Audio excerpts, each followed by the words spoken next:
नमस्कार बंधुरा, आमी प्रियंका। केमन आछो तोमरा सबाई? आशा करछि सबाई खूब भालो आछो एबं सुस्थ आछो। शिवप्रियाज डेली लाइफस्टाइल चैनेलेर आरो एकटी नतुन ब्लगे तोमादेर सबाइके अनेक अनेक स्वागत जानिये आजकेर ब्लगटा एखन थेके शुरू करछि।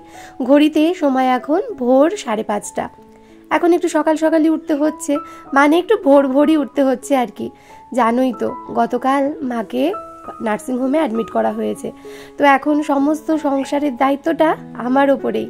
তাই সকাল সকাল যদি না উঠি কিছুতেই পুরো সংসারের কাজগুলো পাড়ি দিতে পারবো না। তার উপরে আমার তো আবার একটা সংসার নয়, আমাদের দুটো সংসার, একটা ঠাকুরের সংসার আর একটা আমাদের সংসার। তো ঘুম থেকে উঠেই আগে ওই বাইরে যে দুয়ারে জল দিতে হয়, মানে আমাদের দুটো গেট, একটা আমাদের এইদিকে একটা ছোট গেট রয়েছে আর একটা বড় গেট রয়েছে যেটা নাটমন্দির দিয়ে, তোমরা তো দেখতেই পাও, বড় কাঠের দরজা, তো সেইখানে একটা। তো দুটো দুয়ারেই জল দিতে হয়। আর কি বলতো, এই দায়িত্বগুলো না আমার কোনোদিনই ছিল না, আগে পিসি করতো। আর সকালবেলায় যেহেতু মা আমারও আগে ওঠে, তাই এই কাজগুলো কিন্তু মাই আগে করতো, এখন আমিই করছি। তবে হ্যাঁ, আমার আগে যদি আমাদের বাড়ির ওই কাকিমা উঠে যায় তাহলে ওই কাকিমাও দুয়ারে জল দিয়ে নেয়। তবে আজকে আমি যেহেতু আগে উঠেছি তাই আমিই দিয়ে নিলাম।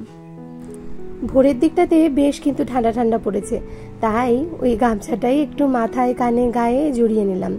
সকালবেলায় ওই চাদর দিয়ে উঠোন ঝাড় যদি দেওয়া হয়, মানে বাসি কাজ করলে বাসি জামা কাপড়ের সাথে আমাদের সেগুলো কিন্তু কাচতেও হয়, তো সেই কারণে আর সকালবেলায় চাদর সোয়েটার এই সমস্ত কিছুই গায়ে দিয়ে কাজকর্ম করার অভ্যেসটা না একেবারেই নেই। তাই এই গামছাটাকেই একটুখানি মাথায় কানে জড়িয়ে দিই। ঠান্ডা লাগার ধাঁচটা আবার যেহেতু রয়েছে, সেই কারণে একটু সতর্ক থাকতে হয় আর কি। এখন কিন্তু বেশ অন্ধকার, তাই এই উঠোনের আলোটা জ্বালিয়ে নিয়েছি। অন্ধকারে তো সেরকম ভাবে কিছু দেখা যায় না, ওই একটু ভোরের আলো ফুটতেই আলোটা নিভিয়ে দেব। বাইরের সমস্ত কাজ সেরে চলে এসেছি মায়ের ঘরে। বাইরের উঠোনের বেদিটাও ধুয়ে নিয়েছি। বেদিতে আমাদের কখনোই রোদ লাগাতে নেই, মায়ের মুখে শুনেছি, সেই অনুযায়ী বেদিটা আগে ধুয়ে নিয়েছি। আর তারপর ঘরে এসে মায়ের বিছানাটাও তুলে নিচ্ছি। প্রতিদিন সন্ধে দেওয়ার পরে রাত্রে ঠাকুরকে ভোগ দেওয়ার পর এইখানে শয়ন দিতে হয়। তো মায়ের এখানে খাট রয়েছে, বালিশ রয়েছে, রাত্রেবেলায় মশারি টাঙিয়ে দিতে হয়, শীতকালে আবার লেপও দিয়ে দিতে হয়। জানো তো, একটা সময় যখন আমার ঠাকুমা শাশুড়ি ছিলেন এবং প্রতিটা মঙ্গল এবং শনিবারে খুব জাঁক করে পুজো হতো, আর সেই সময়টাতে অনেক কিছুই হতো আমাদের বাড়িতে। তো সেই সময়ের গল্প শুনে আমার শাশুড়ি মায়ের মুখে এবং পিসি শাশুড়ির মুখে যে সকালবেলায় যখন এই বিছানাটা তুলতে আসতেন তখন দেখতেন কি সমস্ত কিছু কেমন যেন নেড়ে ঘেটে রয়েছে। একটা কেউ এসে বিছানায় শুলে ঠিক যেমনটা হয় ঠিক তেমনভাবেই বিছানাটা অগোছালো হয়ে থাকতো। রাত্রেবেলায় তো বেশ পরিপাটি করেই দেওয়া থাকতো, কিন্তু সকালবেলায় এই রকমটাই দেখা যেত। তো এইসব শুনলে না সত্যি গায়ে একদম কাঁটা দিয়ে ওঠে, ভীষণ কেমন একটা অন্যরকম অনুভূতি হয়। আর এখন না এই হঠাৎ করে আমার উপরে পুরো দায়িত্বটা চলে আসাতে না কেমন একটা ভয়ও লাগে, কেমন যেন মনে হয় পারবো তো, মায়ের মতন করে কি পারবো, পিসির মতন করে কি পারবো। তবে হ্যাঁ, দায়িত্ব যখন এসেছে দায়িত্ব তো পালন আমাকে করতেই হবে। ওদের মতন না পারলেও আমার মতন করে আমি করব। কজন পায় এমন ঠাকুর সেবার দায়িত্ব? আমি তো অনেক ভাগ্যবতী যে এমন ঠাকুর সেবার দায়িত্ব আমার উপরে এসেছে। ঠাকুর ঘরের কাজগুলো শেষ হয়ে গেলে তারপর একদম শেষে বাসনগুলো মাজি। আমাদের দুটো সেট রাখা থাকে, একটা সেট আমরা ওই একদিন ব্যবহার করি, আর যেটা মাজি সেইটা পরের দিনকে ব্যবহার করি, আবার পরের দিন আর একটা রিপিট হয়। তো এইভাবেই চলে আর কি। আর হ্যাঁ, গতকাল আমাকে একজন কমেন্ট করেছিলে যে দিদি ভাই তোমার ঠাকুর ঘরে তোমরা ঝাড়ু দাও। তো হ্যাঁ, আমরা ঠাকুর ঘরে ঝাড়ু দিই, এবং কি বলতো, এতটা জায়গা, এতটা এরিয়া বারুন দিয়ে ছাড়া তো সম্ভব নয়, কাপড় দিয়ে দিয়ে ওইভাবে কতক্ষণে পরিষ্কার করব, তাই না বলো? আর আমি যেমনটা আমাদের এখানে দেখেছি আমার শাশুড়ি মাকে করতে, পিসি শাশুড়িকে করতে, ঠিক তেমনভাবেই আমিও করে নিই। নতুন করে আমিও কিছু বাড়াই না অথবা কমাই না। আর এই তো ঠাকুর ঘরের কাজ শেষ করে বাসনগুলো সমস্ত মেজে এখানে উপর করেছি, শুকিয়ে গেলে ঠাকুর ঘরে ঝুড়ির মধ্যে রেখে আসবো। আর এই তো এখানে 2 কাপ দুধ চা করেছি তোমাদের দাদা ভাইয়ের আর আমার জন্য। আজকে যেহেতু মায়ের অপারেশন হবে, তোমাদের দাদা ভাই তো বাড়িতে রয়েছে, তো সেই কারণে আমাদের জন্য এখানে দুধ চা করলাম। আর বাবার তো একদম ডাক্তার দেখানোর পর থেকেই দুধ চা একদম বারণ করে দিয়েছে, চিনি ছাড়া লিকার চা। তো এই যে এখানে বাবার জন্য চিনি ছাড়া লিকার চাটাও করে নিচ্ছি।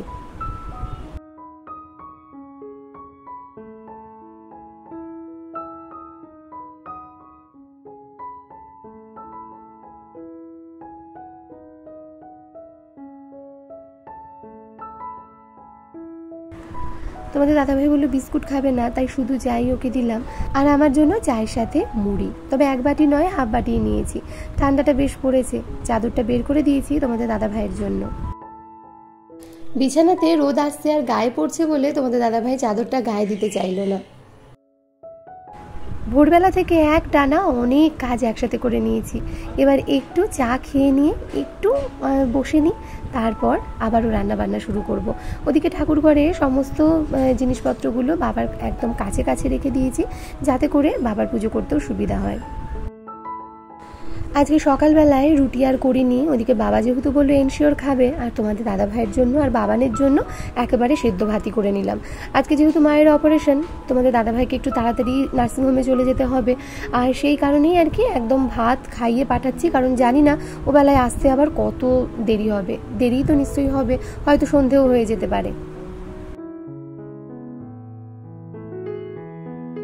তো এখন ঘড়িতে ঠিক 12টা 24 মতো বাজে। 12টার সময় মাকে ওটিতে নেওয়া হয়েছে। ওখানে তোমাদের দাদা ভাই রয়েছে, আমাদের দিদি রয়েছে। তো আমি তো আর যেতে পারলাম না, কারণ এই দিকটাতেও তো কাজকর্ম রয়েছে, বুঝতেই পারছো। পুরো সংসারটা এখন আমার উপরে, পুরো সংসারটার মানুষগুলোর দায়িত্ব এখন আমার উপরে। সুতরাং ছেলেটাও রয়েছে, বাবাও এদিকে অসুস্থ, সময় সময় খাবারটা তো তাদেরকে সবাইকে দিতে হচ্ছে, রান্নাটাও করতে হচ্ছে। তারা যে আসবে, তারা এসেও দুটো খাবে, তো সেই সব চিন্তা ভাবনা করেই তোমাদের দাদাভাইও বললো যে আমাকে যেতে না। আমিও দেখলাম যে না, আমার এই সময়টাতে যাওয়াটা সম্ভব হবে না। তো এদিকে রান্নাবান্নাগুলো টুকটাক করলাম, ভালো লাগছে না কিচ্ছু, জানো তো। একটা মানুষ ওইভাবে ওখানে রয়েছে, অপারেশন হচ্ছে, আর বাড়িতে থেকেও তো স্থির হতে পারছি না, কিন্তু কিছু করার নেই, যেতেও পারছি না। দুটো দিকেই মানে এদিকে এগোতে পারছি না, ওদিকেও পিছোতে পারছি না, এরকম অবস্থার মধ্যে পড়ে রয়েছি আর কি। তো এই দিকটাতে রান্নাবান্না মোটামুটি করে নিয়েছি, আর কি বলবো, বেরোচ্ছে না কথা, মানে যে কি বলবো। মা ছাড়া বাড়িটা পুরো ফাঁকা। একটা মানুষ না থাকলে সংসারটা যে কতটা ফাঁকা লাগে। আর মা যেহেতু কোথাও যায় না, আমি তো যাই বোনের বাড়ি, বাপের বাড়ি, কিন্তু মাকে তো কোনোদিন কোথাও একটা রাতও কাটাতে দেখিনি আমি এই বাড়িতে আসার পর। তো সেই কারণে না পুরো বাড়িতে একদম কেমন যেন একটা লাগছে, জানো তো। ওই ঘরটার মধ্যে যখন যাচ্ছি, ঠাকুর ঘরটায় সমস্ত তো মা করে, তো সেই জায়গাগুলো না ভালো লাগছে না, একদম ভালো লাগছে না। বাবাও চুপচাপ বসে রয়েছে। বাবা যেত, কিন্তু তবুও বাবা তো আর মানে এতক্ষণ বাবার বসে থাকাটাও তো অসুবিধে। টাইম টু টাইম ওষুধ খেতে হয়, খাবার খেতে হয়, তো সেইগুলো তো ওখানে বসে পারবে না। একটা অসুস্থ মানুষকে নিয়ে গিয়ে ওখানে বসানো মানে তাকে আরও অসুস্থ করে দেওয়া। তো সেই কারণে বাবা বাড়িতে বসে মানে টেনশন করছে। তো বাবাকে বোঝাচ্ছি যে টেনশন করো না, আছি, আমরা সবাই তো আছি, আর এমন কোনো ব্যাপার নয়, 1-1.5 ঘন্টার মধ্যে অপারেশন কমপ্লিট হয়ে যাবে। তো মাকে বেডে দেওয়ার পর যদি ও বেলায় তোমাদের দাদাভাই বাবাকে নিয়ে যেতে চায়, তো বাবা যাবে, এরকমটাই আর কি। তো ওইদিকে টুকটাক করে কাজকর্ম সারছি, কাজ তো করতেই হবে, কাজ তো আর বসে থাকবে না, সমস্ত কাজকর্মগুলো করছি। খুব টেনশন হচ্ছে, জানো তো, ভেতরটা এত টেনশন হচ্ছে, মানে তোমাদেরকে বলেও যেতে পারবো না। পুরো সংসারটা এখন আমার মাথার উপরে, পুরো সংসারটার মানুষগুলো, এমনকি ঠাকুরগুলোর দায়িত্ব আমার উপরে, বুঝতে পারছো। একটা সাধারণ গৃহস্থ ঘরের পুরো দায়িত্বটা পড়লে তাদের মাথার কি অবস্থাটা হয়, আর আমার দুটো সংসারের দায়িত্ব আমার এই মাথাটার উপরে। আগে তো পিসি ছিল, মা ছিল, দুজনে মিলে সংসার সামলাতো, মাকে কোনোদিনই একা হতে হয়নি, অথবা পিসিকেও কোনোদিনও একা হতে হয়নি, কিন্তু আমি একা হয়ে গেলাম। এই চাপটাই বিশাল লাগছে। তার উপর এতগুলো মানুষের, মনে করো, খাওয়া দাওয়া, কাঁচা ধোয়া, বাসন কোসন মাজা, আর আমাদের এতগুলো ঘর, এত বড় মন্দির, সমস্তটা একা হাতে সামলানো বিশাল চাপের বিষয়। সবাই বলছে লোকজন রাখার জন্য, কিন্তু কি বলতো, লোক রাখার ব্যাপারটা কি, আমাদের ঠাকুর ঘরের ওদিকে কাউকেই রাখা যাবে না, ওদিকটা আমাকেই করতে হবে। ঠাকুর ঘরের দিকটাতে আমরা বাইরের মানুষ নিই না, ঠিক আছে। এইবার কাঁচা ধোয়া, বাসন কোসন মাজা, এগুলোর জন্য যে লোক রাখবো, তোমাদের দাদাভাইয়ের উপর ভীষণ চাপ পড়ে যাবে গো, অতটা চাপ দেওয়া যাবে না। তার থেকে বরঞ্চ যখন যেমনটা পারবো তখন তেমনভাবেই করে নেবো। কোনো তো চাপ নেই যে এখনই আমাকে এটা করতে হবে। যখন মনে হবে যে না, আজকে এটা আমি পারছি না, শরীর দিচ্ছে না, কালকে কাচাকুচি করবো, আজকের দিনটা রেখে দেবো, এরকমভাবেই টুকটুক করে ঠিক চলে যাবে, তাই না বলো। 1-1.5 মাসের তো ব্যাপার। হয়ে যাবে ঠিক, পারবো, পারবো না বলবো না, পারবো। আর দিদি তো আছেই সবসময়, দিদি তো সবসময় মনের জোর দিচ্ছে যে সবসময় বলবে পারবো, সব কিছুতে বলবে যে পারবো, পারবো না, হেরে যাবো এরম ভাবলে হবে না। তো সত্যিই তাই, সেটাই ভেবে নিয়েছি আর কি। তাহলে চলো দেখে নাও আজকে কী কী রান্নাবান্না করলাম, যত সামান্য রান্নাবান্না করেছি। তবে চলো দেখাই। রান্নাঘরের অবস্থা দেখো, সব ছড়ানো ছিটানো, দেখেছো? তো এখানে এই যে সয়াবিনের তরকারি করেছি আজকে, আলু দিয়ে সয়াবিন দিয়ে একটু তরকারি করলাম। আর এখানে করেছি মুসুরির ডাল সেদ্ধ। বাবানকে বললাম একটু আলুর চিপস নিয়ে আসতে, ও একটু গেছে আলুর চিপস আনতে। এই দিন রান্না করে রেখেছি, ভাতটাও করা হয়ে গেছে। আর এই যে এখানে সমস্ত বাসন কোসন রয়েছে, এগুলো সব মেজে ঘষে নেব। এদিকে রান্নাবান্না সেরে সমস্ত বাসন কোসন মেজে ঘর দোরও পরিষ্কার করে তোমাদের দাদা ভাইয়ের ওই যে ধুতিগুলো রাখা ছিল সেইগুলোও একটু কেচে কুচে নিলাম। রেখে দিলে না তিলা পরে নষ্ট হয়ে যায়, তাতে করে আবার তোমাদের দাদা ভাই একটু রাগও করে। তবে আজকে আর কিছু বলতো না, কিন্তু তবুও দেখলাম ঠিক আছে, হয়ে যখন গেছে, রান্নার চাপও তো খুব একটা বেশি ছিল না, এগুলোকে বরঞ্চ কেচে ধুয়ে মেলে নিই, তাহলে শুকিয়ে গেলে আবার ভাঁজ করে রেখেও দিতে পারবো। আর ওদিকে না মায়ের যে অপারেশন 12টায় হওয়ার কথা ছিল, সেটা শুরু হতে হতে 12:30 বেজে গেছিলো। তো এখনও ওটি হচ্ছে, এখনও ওই বারবার ফোন করে ওরাও খবর দিচ্ছে, আমিও খবর নিচ্ছি। তো এখনও কোনো খবর আসেনি, আসলে নিশ্চয়ই তোমাদেরকে জানাবো। ঠাকুরের কাছে খুবই প্রার্থনা করছি জানো তো, যাতে অপারেশনটা খুব ভালোভাবে হয়ে যায়। তবে হ্যাঁ, বিশ্বাস আছে যেখানে সে গেছে সেখানে ভীষণ ভালো একটা প্রতিষ্ঠান, এবং সত্যি খুব ভালো ওখানকার পরিষেবা। আর খরচটাও কিন্তু একেবারে কম নয়, প্রায় 1,10,000 টাকা লাগবে। তবে সরকারি যে হেলথ কার্ডটা রয়েছে তার থেকে 50,000 টাকা কাটা হবে, আর বাকি 60,000 টাকা আমাদেরকে পেমেন্ট করতে হবে। তবে একটা জিনিস জানো তো, এই মুহূর্তে তো ঘরে এতগুলো টাকা নেই, আর শনি রবি দুদিনই টাকা তুলতে পারবে না। তো সেই কারণে এই মুহূর্তে কিন্তু পাশে দাঁড়িয়েছে সেই আবার দিদির ছেলে, দুজনেই বলেছে মামা তুমি একদমই চিন্তা করো না, আছি আমরা।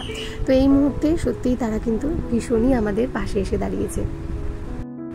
তো এখন দুপুর 2টো বাজে, বাবানকে খেতে দিয়ে নিচ্ছি।